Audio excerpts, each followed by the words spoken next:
Hi, welcome to yet another interesting tutorial on your favorite YouTube channel, Crownmatrix Technologies Limited. And on today's tutorial, we'll be teaching you how to navigate through the Taraba State Civil Service Commission website. Alright, for those of you having issues with the online application, all you need to do is to navigate to the official homepage. First of all, if you're using a mobile phone, you need to actually activate the desktop mode. And if you're using PC, that will be fine. You don't need to do any other thing. So at the top right corner of your screen, you're going to see a button, Apply. So you can click on that. Once you click on that, you're going to see the online application public notice from the office of the chairman. Alright, so once you scroll down, you're going to see a click here to apply. So click on it.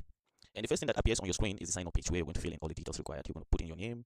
You start with your surname. You're going to enter other names, then phone number, email, password, confirm password. Please and please, when it comes to this particular online application, you don't need to actually say your app. You're making it very secured in such a way that somebody shouldn't have access. No, this particular thing is just for you to send your data to the commission. So you don't need to actually pay more attention on the sensitivity of your password. So you can actually make your email as your password. You can also make your phone number as your password. Please make sure you do something that you wouldn't forget. Just ensure it is something you don't forget. And you can also combine both phone number and email as your password. Please don't forget this particular detail you're providing here.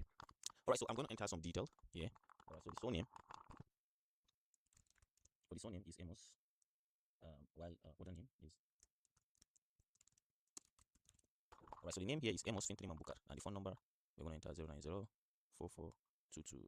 09044221230. Alright, so that is the phone number of this particular candidate, and the email address we're going to enter the email address. So this is the email address you can see of that particular person. So I don't need to actually do anything new. All I just do is to copy this particular email. Okay, so the email is 001.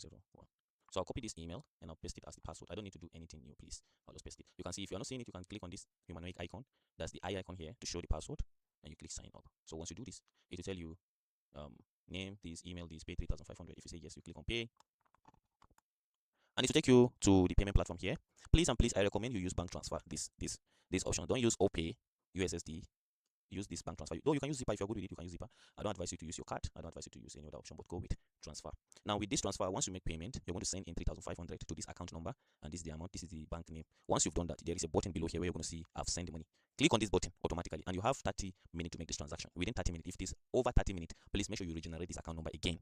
Make sure you regenerate this account number because this account number is valid for only 30 minutes. After which, if you still send money to this account number, your money is gone. So once you're done with that, you click send money. Now I've sent the money, it will definitely reflect. So I'm not making payment. Alright, so now by default, even if you're getting to this particular point, it means this email is registered on the platform. Okay, now if I try to sign up again with that same email, it will tell me email already exists, and that is where most of you are having issue because that account has been created. So all you need to do is to click on login,